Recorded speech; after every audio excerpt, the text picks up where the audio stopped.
वोटरों को आधे दाम पर मिलेगा सिनेमा का टिकट। बिहार में पहले, दूसरा, तीसरे चरण में कम वोटिंग प्रतिशत को देखते हुए मतदान को बढ़ावा देने के लिए पटना जिला प्रशासन ने एक नई पहल शुरू की है। मतदाताओं को वोटिंग के बाद सिनेमा के टिकट पर 50% की छूट देने का वादा किया गया है। पशुपति पारस का जगह भतीजा प्रेम, चिराग पासवान को दिया ऑफर, चाचा को भाव देंगे लाजपा चीफ। हाजीपुर से चुनाव लड़ रहे रालोजपा के प्रमुख पशुपति कुमार पारस ने चिराग पासवान को बड़ा ऑफर दिया। उन्होंने कहा कि वे चिराग के लिए वोट मांगने में कोई दिक्कत नहीं करेंगे और हाजीपुर में उनके लिए चुनाव प्रचार कर सकते हैं। मोदी की तारीफ करते हुए दावा किया कि बिहार की सभी 40 सीट पर एनडीए की जीत होगी। राज्यपाल सीवी आनंद बोस पर महिला कर्मचारी द्वारा छेड़छाड़ का आरोप। पश्चिम बंगाल के राज्यपाल सीवी आनंद बोस पर एक महिला कर्मचारी ने छेड़छाड़ का आरोप लगाया है। इसके बाद राजभवन में आम लोगों को 2 मई की सीसीटीवी फुटेज दिखाई। महिला ने कहा कि उनकी सहमति के बिना उनकी पहचान का खुलासा करना एक और अपराध है। इससे उनके मन में आत्महत्या के ख्याल आते हैं। चौथे चरण से पहले बंगाल में निर्वाचन आयोग का बड़ा कदम, 3647 बूथ संवेदनशील करार।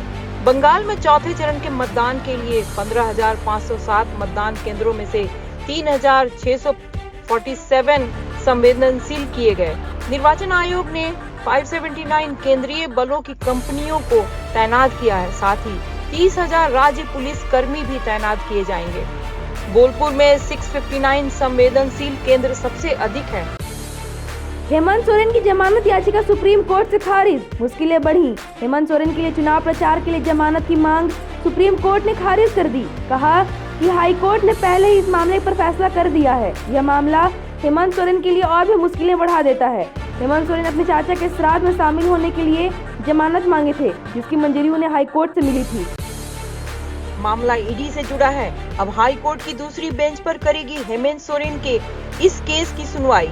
समन की अवहेलना करने के मामले में सीजेएम कोर्ट के समन के खिलाफ पूर्व सीएम हेमंत सोरेन द्वारा दायर याचिका की सुनवाई अब हाई कोर्ट की दूसरी बेंच में होगी। गुरुवार को जस्टिस राजेश कुमार की अदालत ने याचिका पर सुनवाई से इनकार कर दिया और इसे सक्षम बेंच में भेजने को कहा। कोर्ट ने कहा यह पीएमएलए से संबंधित मामला है, जिस पर कोर्ट ही सुनवाई करेगा। इसीलिए इस याचिका को एक्टिंग चीफ जस्टिस के कोर्ट के समक्ष रखा जाए। नोटों पर कुंडली मार बैठा था जहांगीर, घर में थे 32 करोड़ कैश पर नहीं करता था ऐश। आर्थिक रूप से पिछड़े और अधिकतर गरीब आदिवासी जनसंख्या वाले राज्य झारखंड में मिले नोटों के पहाड़ ने पूरे देश को हैरान कर दिया है। टीवी चैनलों पर नोटों के पहाड़ की तस्वीरें सामने आई तो सबका मुंह खुला का खुला रह गया। रांची में एक नौकर के घर 32 करोड़ कैश बरामद हुए, जिसे आमतौर पर लोग बेहद सामान्य समझते थे। जो अक्सर एक पुरानी स्कूटी पर साधारण कपड़ों में घूमता हुआ दिखता था, उस शख्स के घर में जब ईडी की टीम पहुंची तो पूरा माहौल दंग रह गया। अखिलेश राहुल 7 साल बाद फिर नजर आए। एक साथ कन्नौज में चुनावी प्रचार में उतरे। उत्तर प्रदेश में 7 साल बाद राहुल और अखिलेश एक बार फिर से एक ही मंच पर नजर आए हैं। बीजेपी को शिकस्त देने के लिए दोनों दल एक बार फिर एकजुट हो गए हैं। राहुल गांधी और अखिलेश यादव चुनाव प्रचार करने के लिए आज कन्नौज पहुंचे। इस दौरान अखिलेश ने कन्नौज से कहा कि राहुल गांधी आपका मनोबल बढ़ाने आए हैं। वहीं राहुल गांधी ने भी अखिलेश यादव के लिए वोट मांगा। राजनाथ सिंह ने नेताओं की विश्वास की स्थिति पर चिंता व्यक्त की, अपने दल की बात करने की जरूरत दर्शाई। केंद्रीय रक्षा मंत्री राजनाथ सिंह ने राजनीतिक में काम करने वाले नेताओं की विश्वास की स्थिति पर चिंता व्यक्त की। उन्होंने यह भी कहा कि अपने दल की बात करना चाहते हैं और अपने द्वारा किए गए वादों को पूरा किया है। उन्होंने दावा किया कि उन्होंने चुनावी घोषणा पत्र में किए गए सभी वादों को पूरा किया है। तेजस्वी सूर्या का अखिलेश पर हमला, परिवार की सीट को बचाने के लिए लगे हैं।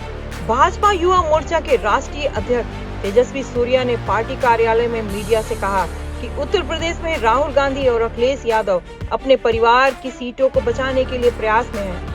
इस बार उन्हें अपनी सीटों को जीतने के लिए जनता के समर्थन हासिल करना होगा। कहा कि कांग्रेस के प्रत्याशी चुनाव छोड़कर भाग रहे हैं। इसकी शुरुआत राहुल गांधी से हुई हो गई है।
गोधरा में नीट यूजी की माध्यमिक परीक्षा में धोखाधड़ी के मामले में एफआईआर दर्ज। गुजरात में पंचमहल जिले में गोधरा में नीट स्नातक में शामिल हुए 6 अभ्यर्थियों की मदद के लिए शिक्षक और 2 और व्यक्तियों के खिलाफ मुकदमा दर्ज किया गया है। पुलिस के मुताबिक आरोपियों ने प्रत्येक अभ्यर्थी से 10-10 लाख रुपए लेकर प्रश्न पत्र को हल करने का वादा किया था। एफआईआर में बताया गया कि चिकित्सा महाविद्यालयों में प्रवेश के लिए रविवार को नीट स्नातक का आयोजन गोधरा में एक स्कूल में किया गया था। कांग्रेस राम मंदिर की जगह बाबरी मस्जिद का करा सकती है पुनर्निर्माण, बोले सीएम हिमंत बिस्वा शर्मा। असम के मुख्यमंत्री हिमंत बिस्वा शर्मा ने कांग्रेस पर जोरदार हमला करते हुए कहा कि कांग्रेस राम मंदिर की जगह बाबरी मस्जिद का पुनर्निर्माण करा सकती है। उन्होंने भाजपा को 400 सीटों से जीतकर यह रोकने की चुनौती दी। शर्मा ने नरेंद्र मोदी को पुनः प्रधानमंत्री बनाने के लिए वोट देने का आह्वान भी किया। ओवैसी का नवनीत राणा पर पलटवार, कहा किसी के बाप से नहीं डरने वाला है। भाजपा की सांसद नवनीत राणा के 15 सेकंड वाले बयान पर ओवैसी ने कहा किसी के बाप से नहीं डरने वाला है छोटे। उन्होंने अपने भाई को भी तोप करार दिया। ओवैसी ने कहा महाराष्ट्र से आकर सांसद छोटे छोटे बोलते हैं। कहा मुर्गी का बच्चा हूँ, 15 सेकंड चाहिए। लेफ्टिनेंट कर्नल प्रसाद पुरोहित के मालेगांव ब्लास्ट 2008 के मामले में बड़ा खुलासा।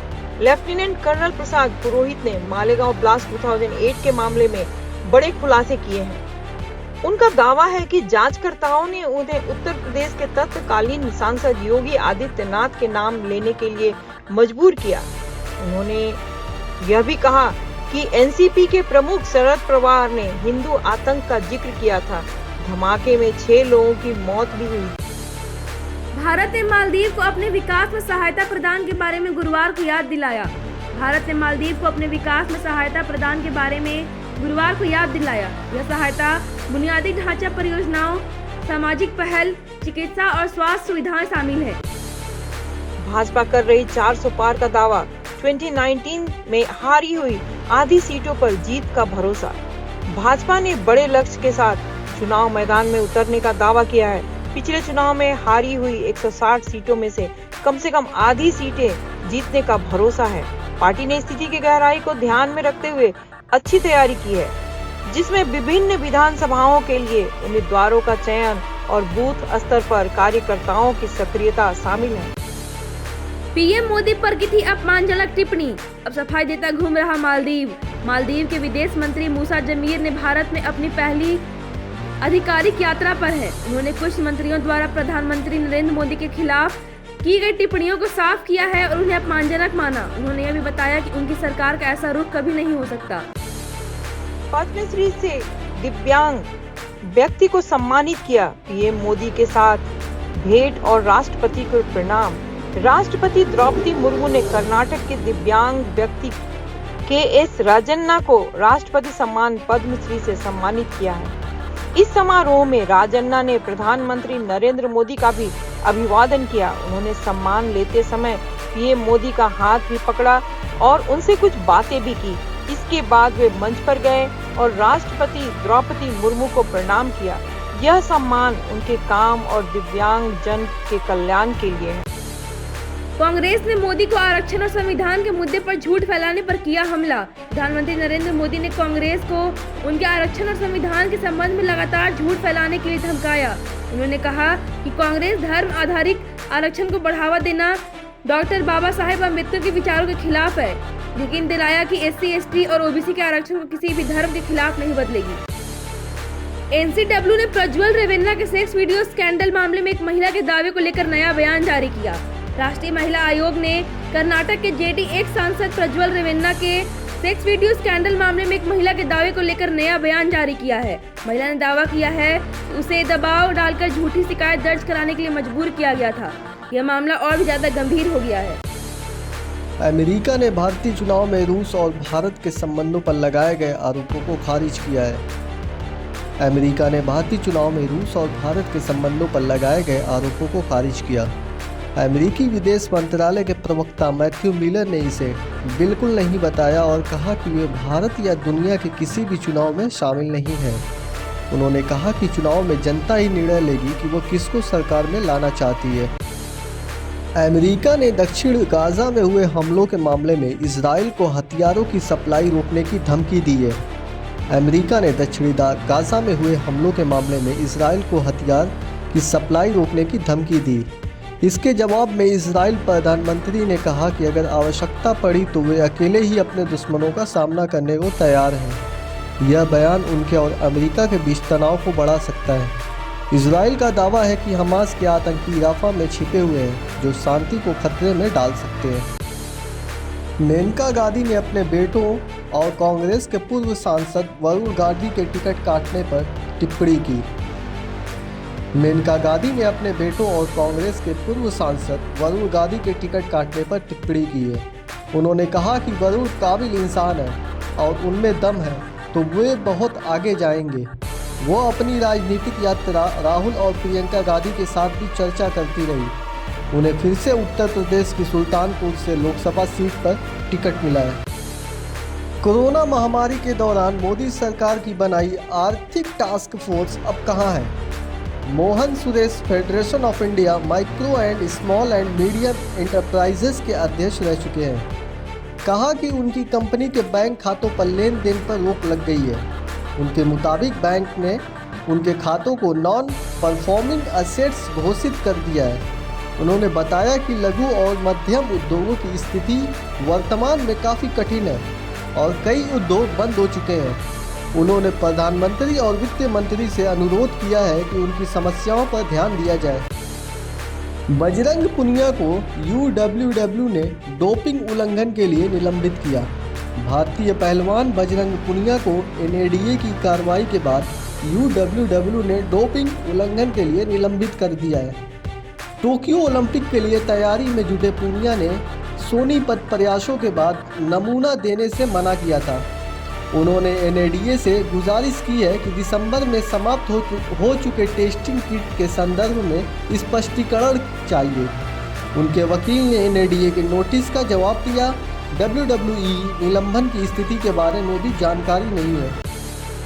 क्या है बचाव के तरीके? दुनिया भर में बढ़ रहा है लिंग का कैंसर। साल 2018 में जब ब्राज़ील के पेंशनर GAO के अपने पेनिस में गांठ का पता चला तो वो इसे दिखाने के लिए डॉक्टर के पास गए। 63 बरस के जोआओ अपनी बीते दिनों को याद करते हुए बताते हैं, मैं कई मेडिकल क्लिनिक में गया और डॉक्टरों से मिला ताकि ये पता लगा सकूं कि मुझे समस्या क्या है, लेकिन सभी डॉक्टरों ने मुझे यही बताया कि ये चमड़ी बढ़ने का नतीजा है और उन्होंने मुझे दवाएं लिख दी। दवाएं खाने के बावजूद जियाओ के लिंग में पड़ी गांठ बढ़ती ही गई। इसका असर उनकी शादीशुदा जिंदगी पर भी पड़ने लगा। RCB ने लगाया जीत का चौका। IPL प्लेऑफ में ऐसे हो सकती है जगह पक्की। इंडियन प्रीमियर लीग 2024 में कोलकाता नाइट राइडर्स और राजस्थान रॉयल्स प्लेऑफ में पहुंचने की तरफ बढ़ रहे हैं। मुंबई इंडियंस और पंजाब किंग्स एलिमिनेटेड हो चुके हैं, जबकि अन्य टीमों के लिए क्वालिफाइड का सवाल अभी बाकी है। RCB को 4 जीतों ने प्लेऑफ की दौड़ में फिर से उम्मीद दिला दी है। सनी देओल की बॉर्डर 2 थिएटर में धमाल मचाने आ रही है। सनी देओल, जैकी श्रॉफ, अक्षय खन्ना, तब्बू और Pooja Bhatt star film border का सीक्वल 27 साल बाद बन रहा है। बॉर्डर 2 को रिलीज डेट का ऐलान 2024 में गणतंत्र दिवस के आसपास होने की योजना बताई गई है। नितेश तिवारी की रामायण में फंसा कानूनी पेच, जाने क्या है फसाद की वजह। नितेश तिवारी के प्रोजेक्ट रामायण एक कानूनी मुद्दे में फंस गया है। फिल्म के एक्ट्रेस भूमिका के लिए मेहनत कर रहे हैं, लेकिन अब इसकी राइट्स के लिए उनके बीच झगड़ चल रही है। अप्रैल 2024 से राइट्स की बात चल रही है, लेकिन अब यह मामला फिल्म की प्रगति को प्रभावित कर रहा है। दिल्ली में 40 डिग्री के बीच आज बरसेंगे बादल, मौसम में नरमी, तेज धूप में कमी। दिल्ली में मौसम में नरमी बनी, तेज धूप में कमी। वेस्टर्न डिस्टर्बेंस का असर, प्री मानसून की गतिविधियों भी शुरू। दिन को 40 डिग्री का टॉर्चर, लेकिन ठंडी हवाएं नरमी बनाए हुई हैं। मौसम विभाग के अनुमान, आंशिक बादल और बूंदाबांदी की संभावना।